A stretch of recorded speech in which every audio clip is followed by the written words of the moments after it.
One of the strangest things about getting older is how quiet life can become. The children leave. Work ends. Sometimes, the person who shared your home is no longer there. And suddenly, you're alone with something you haven't had in decades. Your own life. That can feel like loneliness. Or it can become freedom. The difference is what you do next. Because living alone after 60 doesn't have to mean waiting for life to get smaller. It can be the beginning of one of the most peaceful chapters you've ever lived. But only if you learn how to live it. You wake up. The house is quiet. There's nowhere you have to be. Nobody is waiting for breakfast. Nobody needs the bathroom before you. No commute. No meeting. No reason really to get out of bed right now. So you stay there another 20 minutes. Then another 20. Eventually you get up, make coffee, turn on the television, and before you know it, it's almost noon. Nothing terrible happened. And that's exactly why this can become dangerous. Because a life rarely falls apart all at once. Sometimes it just becomes a little less intentional every day. When you worked, much of your structure was forced on you. The alarm went off because somebody expected you somewhere. You ate lunch around a certain time. You came home around a certain time. If you raised children, their lives gave your life structure too. Food, dinner, appointments, baseball practice, dentist visits. Then one day, all of that disappears. At first, it feels wonderful. No alarm tomorrow. No boss. No schedule. You've earned this. And you have. Sleep late. Enjoy it. Spend Tuesday morning drinking coffee in your pajamas if you want. That's one of the privileges of getting older. But there's a difference between freedom and drift. Freedom means you decide what your day looks like. Drift means it doesn't really matter what your day looks like. Those two things can look almost identical from the outside. But they feel very different after 6 months. Marcus Aurelius understood this problem nearly 2,000 years ago. He was an emperor, which sounds about as far from retirement as you can get. But in his private writings, you can hear him arguing with himself about getting out of bed. He reminds himself that he has work to do as a human being. I love that. Because apparently even the emperor of Rome occasionally wanted to stay under the blankets. The Stoic lesson isn't that you should fill every hour with work. It isn't that retirement should become another job. It's much simpler. Give the day a shape. Maybe you wake up at 7. Coffee at 7:30. Walk at 8. Nothing heroic. Maybe every morning you make the bed before you do anything else. Maybe Tuesday is grocery day. Thursday morning you call your sister. Saturday you have breakfast at the same little diner where the waitress already knows how you take your coffee. These things sound small. They are small. That's why they work. You don't need a 5-year plan every morning. Sometimes you just need a reason to put your shoes on. And if you're living alone after losing a spouse, this becomes even more important. Because for 30 or 40 years, you may not have realized how much another person's presence shaped your day. You woke up together. You ate together. You complained about the thermostat together. You asked each other what you wanted for dinner, and then somehow neither of you knew. Those little routines didn't seem important at the time, until they disappeared. And when they disappear, don't expect yourself to immediately know how to build new ones. It takes time, but you do have to build them. Not because your old life didn't matter, because your current life still does. So tonight, try something simple. Before you go to bed, write down 3 things for tomorrow. Not 15. 3. 1 thing for your body. 1 thing that needs doing. And 1 thing you actually enjoy. Maybe you walk for 20 minutes. Pick up the prescription. Call an old friend. That's a day. Not an extraordinary day. Not something anybody is going to post on Instagram. Just a good Tuesday. And after 60, you begin to understand something younger people rarely do. A good life is mostly made of good ordinary Tuesdays. You don't need somebody else in the house to give your morning a reason to begin. You can give it one yourself. And once your days have a shape again, there's something else worth protecting. Because living independently isn't only about having your own home. It's about keeping the body that allows you to live in it. At 35, you can neglect your body for a while and sometimes get away with it. At 65, your body starts keeping receipts. Skip movement for a few weeks and you feel it. Lose some strength and suddenly carrying groceries feels different. A staircase you never thought twice about starts asking questions. You get down on the floor to look for something under the couch, and getting back up becomes the second half of the project. That's aging. Some of it is funny, some of it isn't. Because if you live alone, physical strength means more than looking good. It means carrying your own groceries, getting in and out of the shower safely, driving yourself somewhere, walking through an airport, getting up from a chair without thinking about it. It means being able to say that you can still take care of yourself. That's dignity, and it's worth protecting. Now, Stoicism doesn't promise you control over aging. Marcus Aurelius couldn't negotiate with age. Neither can you. Your knees don't care how disciplined your philosophy is. Illness happens. Bodies change. Some limitations arrive whether we invited them or not. But there's a difference between accepting what age changes and helping it along through neglect. That's where the Stoic distinction between what you control and what you don't becomes useful. You can't control every diagnosis. You can take the walk. You can't guarantee you'll never fall. You can work on your strength and balance. You can't make yourself 40 again. And frankly, trying to become 40 again sounds exhausting. But you can take care of the person who's here now. Maybe that starts with 10 minutes around the block. Not 5 miles. 10 minutes. Maybe you keep a couple of light weights near the television. Maybe you finally make the doctor's appointment you've been putting off because you're hoping whatever hurts will get bored and leave on its own. Maybe you drink more water. Maybe you go to bed at a reasonable hour. None of this is exciting. That's okay. The things that preserve independence are rarely exciting. They're usually boring things repeated for years. And there's something else worth remembering. You don't exercise because you're afraid of dying. You move because you're still alive. That's a very different attitude. You're not punishing an old body for being old. You're thanking it for carrying you this far. And if it can carry you a little farther, help it. Take the walk. Do the exercises your doctor or physical therapist told you to do. Use the handrail. Wear the hearing aids. Put your glasses on. Pride is a ridiculous reason to make life harder. There's nothing weak about using the tools that keep you independent. The goal isn't to prove that age hasn't touched you. The goal is to meet age intelligently, because when your body can still take you into the world, the next question becomes, what are you going out there for? And that's where retirement catches a lot of people by surprise. For 40 years, somebody needed you. Maybe it was a company, customers, patients, students, employees, children, a spouse. You had problems to solve, calls to return, things that couldn't happen until you showed up. Then retirement arrives, and everybody tells you the same thing. You've earned it. Relax. So you do. And for a while, it's wonderful. Monday morning comes and you're not sitting in traffic. No emails. No boss. No alarm at 5:45. You can have another cup of coffee. You can watch the news. You can finally do absolutely nothing. And after a few weeks, something strange can happen. Doing nothing stops feeling like freedom. It starts feeling like nothing. That's because work gave you something besides a paycheck. It gave you evidence that you mattered somewhere. That's what many people actually miss. Not the office. Not the commute. Definitely not the meetings that should have been emails. They miss being useful. They miss somebody asking them for help. They miss knowing that their absence would be noticed. And when that disappears, people sometimes mistake the feeling for boredom.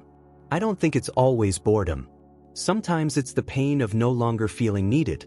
Stoicism has never been a philosophy of withdrawing from humanity. Marcus Aurelius repeatedly reminded himself that human beings exist in relationship with one another. We contribute. We cooperate. We help. Retirement doesn't cancel that. Your job ended. Your usefulness didn't. That's an important distinction. You've spent 60 or 70 years learning things. Some of them came from books. Most didn't. You know things because you screwed them up the first time. You know what a bad boss looks like.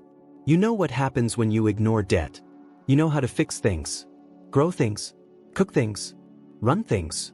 Maybe you know how to sit beside somebody who's grieving without saying something stupid. That counts too. Somebody younger than you needs some of what you know. And you don't need to start a foundation to give it to them. Maybe you volunteer one morning a week. Maybe you help at church. Maybe you tutor. Maybe you show a grandson how to change a tire instead of doing it for him. Maybe the woman next door can't drive after surgery, so you take her to the grocery store. Maybe you call someone who's more alone than you are. Purpose doesn't always arrive carrying a mission statement. Sometimes purpose is somebody waiting for you at 10:30 on Thursday. And that's enough. There's a dangerous question people sometimes ask after retirement. Who am I now? I think there's a better one. Who can I still be useful to? Because purpose is rarely something you discover by sitting alone and thinking harder. Very often, you discover it while helping somebody. And here's the beautiful part. Being useful doesn't only get you out of the house. It gets you out of your own head. Your problems don't disappear, but they stop occupying every room. You remember that you're still part of the world, still capable of contributing, still able to make somebody's day easier. You still matter, not because you have a title, not because somebody pays you, because you're here and you still have something to give. But even a meaningful life will contain quiet evenings.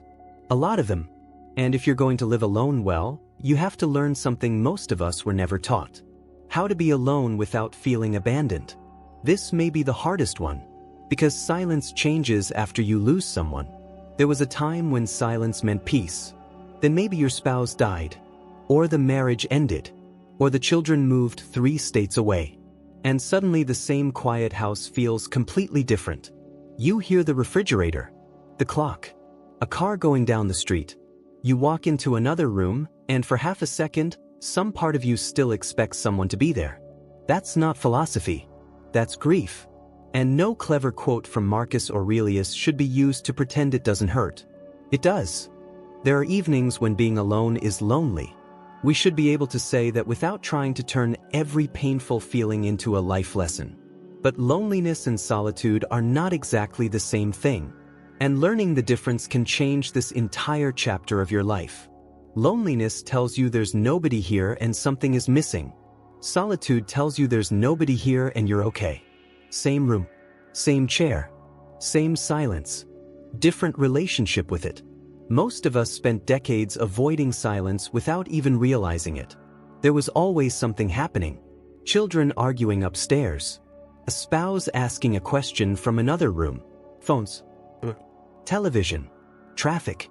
Obligations. Noise. Then life gets quiet, and you finally meet the person who's been underneath all of it. That can be uncomfortable, especially if you've spent most of your life taking care of everyone except yourself. So what do people do? They turn on the television, not because they're watching it, just because voices make the house feel occupied. Then the television stays on through dinner, then until bedtime. The next morning, it starts again. I'm not telling you to throw away your television. I like television. Sometimes sitting down with a good movie is exactly what an evening needs. But there's a difference between enjoying noise and needing noise because you're afraid of what happens when it stops. Try 10 minutes. That's all. No television. No phone. No radio. Sit with your coffee. Sit on the porch. Look out the window. Let the house be quiet. At first, you may hate it. That's okay. You're learning. Marcus Aurelius wrote about the ability to retreat into oneself and find a place of order internally rather than depending entirely on circumstances outside. That's a useful idea when you live alone. Because if peace requires another person to be physically present every evening, you've handed somebody else a job they may not always be able to perform. But if you can become comfortable in your own company, being alone stops automatically meaning something is wrong. You begin to notice things. The sound of rain. Morning light in a room you used to rush through. How good coffee actually tastes when you're not drinking it in the car. The strange luxury of deciding at 6:30 that you're having eggs for dinner because nobody gets a vote. There's freedom in that. Real freedom. And I want to be careful here. Enjoying solitude does not mean isolating yourself. That's not strength. Human beings need other human beings. You can become comfortable alone and still need a hug. You can enjoy a quiet house and still miss your husband.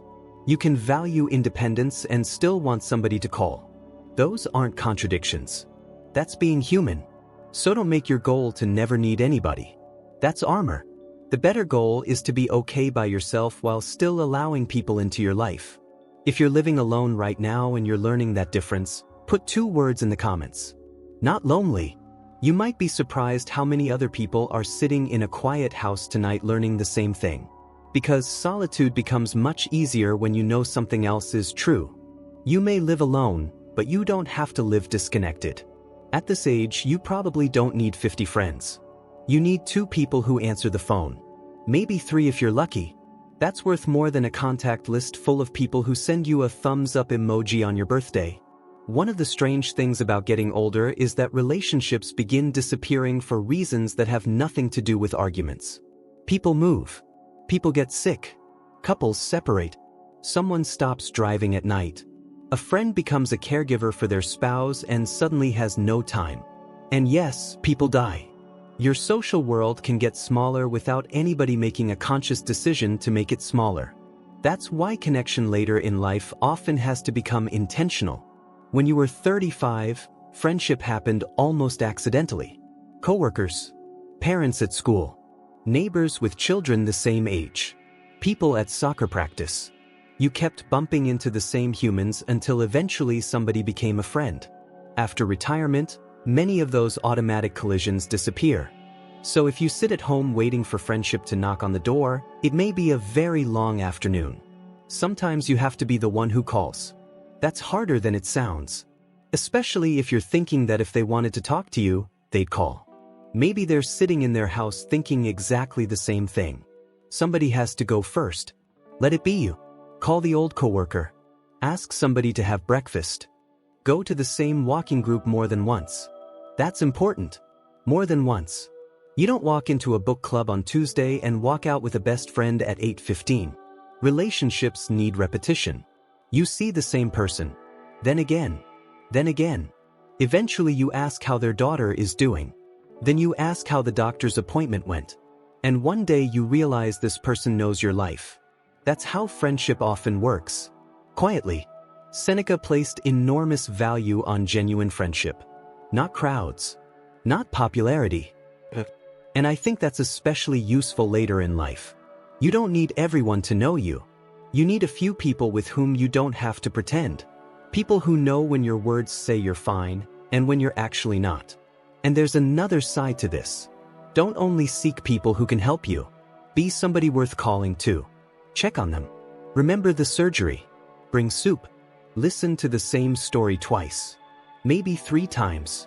At this age, we've all repeated a few stories. Give people some grace. Connection isn't something you consume. It's something you participate in. And if you have even one person you can call at 11 at night when life goes sideways, don't treat that relationship casually. Take care of it. Because independence doesn't mean doing everything alone. Sometimes independence means building a life where asking for help doesn't feel like failure. And the people we keep close aren't the only things we carry from the past. Sometimes, we carry an entire house full of it. Open a closet in a house someone has lived in for 30 years, and you're basically doing archaeology. Coats nobody wears. A box of cables belonging to electronics that no longer exist. Instruction manuals for appliances that died decades ago. And for some reason, 27 plastic containers with 19 lids. Nobody knows how this happens. It just does. But when you live alone after 60, your home starts doing more emotional work than it used to. It's not only where you sleep. It can become your office, your restaurant, your sanctuary, your memory box, and sometimes your entire world for a day. So pay attention to how it feels. Does your home support the life you're living now? Or is every room arranged around a life that no longer exists? This becomes especially painful after losing a spouse. Their chair is still there. Their coat may still be in the closet. Their coffee mug. Their tools. Their books. Things that look completely ordinary to anybody else, but aren't ordinary to you. I'm not going to tell you when to move those things. Nobody gets to decide that for you. Grief doesn't operate on a cleaning schedule. And throwing something away doesn't prove you've healed. Keep what matters. Keep it forever if you want. But over time, ask yourself a gentle question. Is this helping me remember or keeping me from living? There's a difference. Your home can honor your past without becoming a shrine to it. Maybe you move the chair. Maybe you don't. Maybe you turn the spare bedroom into a place where you paint, or read, or exercise. Maybe you finally get rid of the dining table built for 8 people when almost every meal now happens with 1 or 2. Maybe you bring in a plant. Move the furniture. Open the curtains. Buy the ridiculous yellow coffee mug because you like it. It's your house. Let it look like somebody still lives there. Because somebody does. And you deserve more than simply maintaining the stage set of a previous chapter. The Stoics were deeply suspicious of becoming owned by possessions. Not because possessions are evil, because it's surprisingly easy for things to start telling us who we're allowed to be. This belonged to my old life. This is how we've always had the room. We bought that together years ago. All of that can be true, but you're allowed to change something. You're allowed to make the house easier to live in.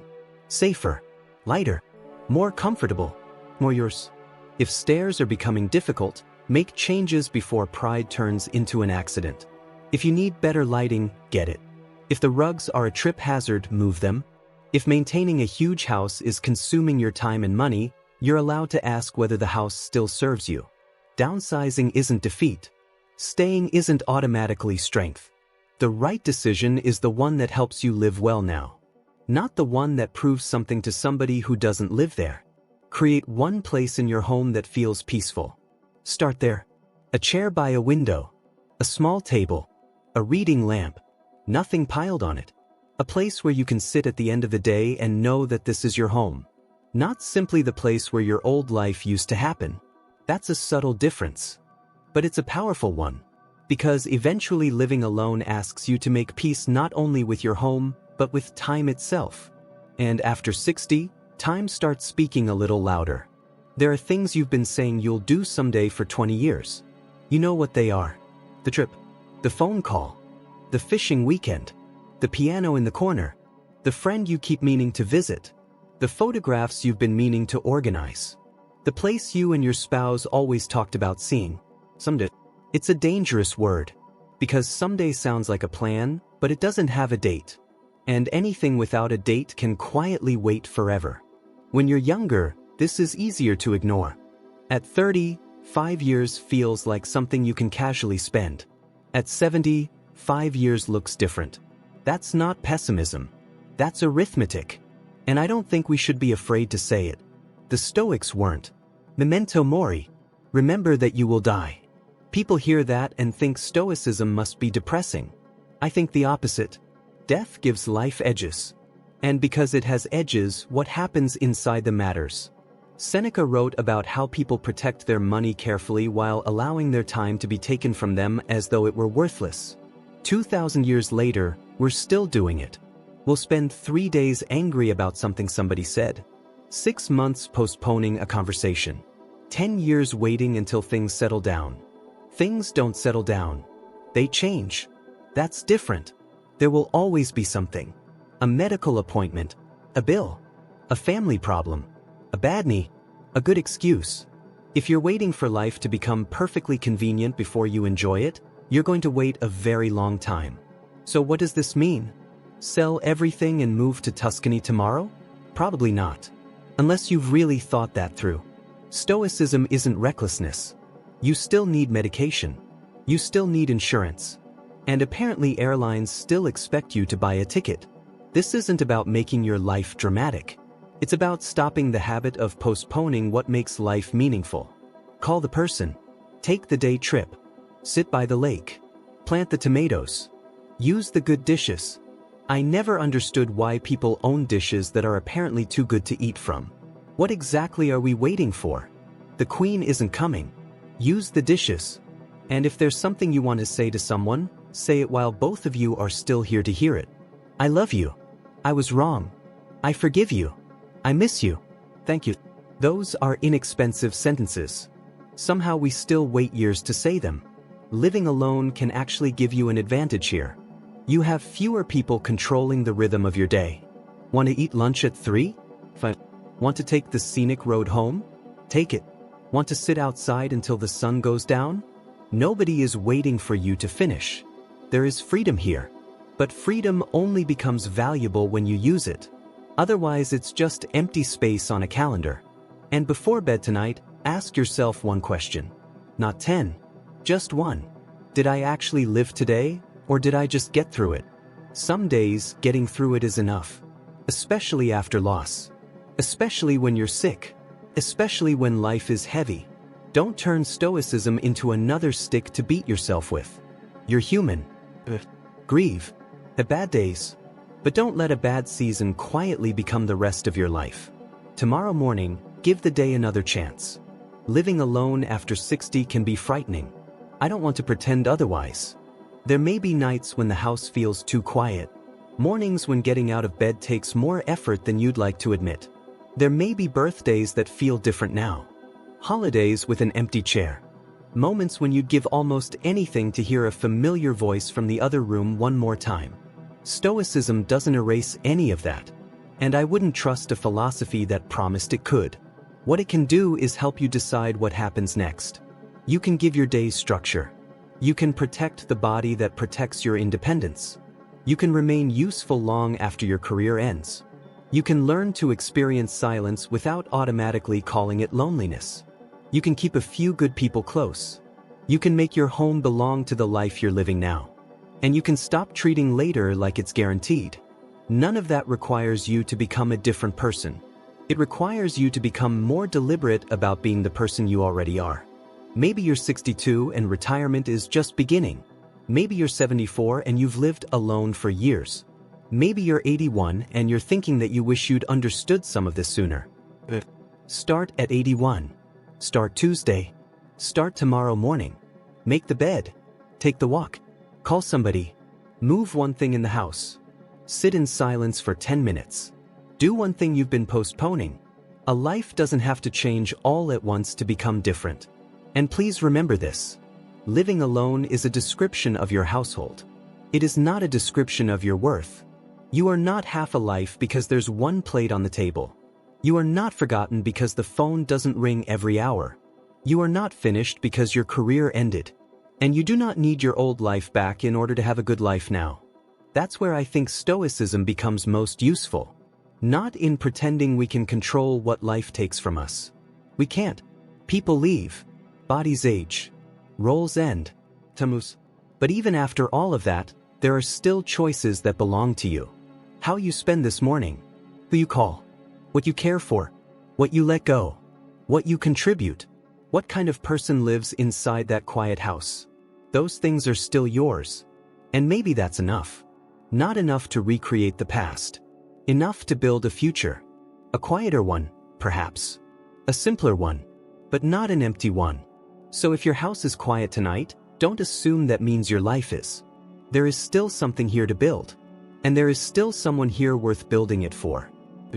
If you're living alone after 60, I'd like to hear from you. What's been the hardest part, and what's been unexpectedly good about it? Your answer may be exactly what another person reading the comments tonight needs to see. And if you'd like more practical Stoic wisdom for the realities of getting older, not theory, but the things we actually deal with, subscribe.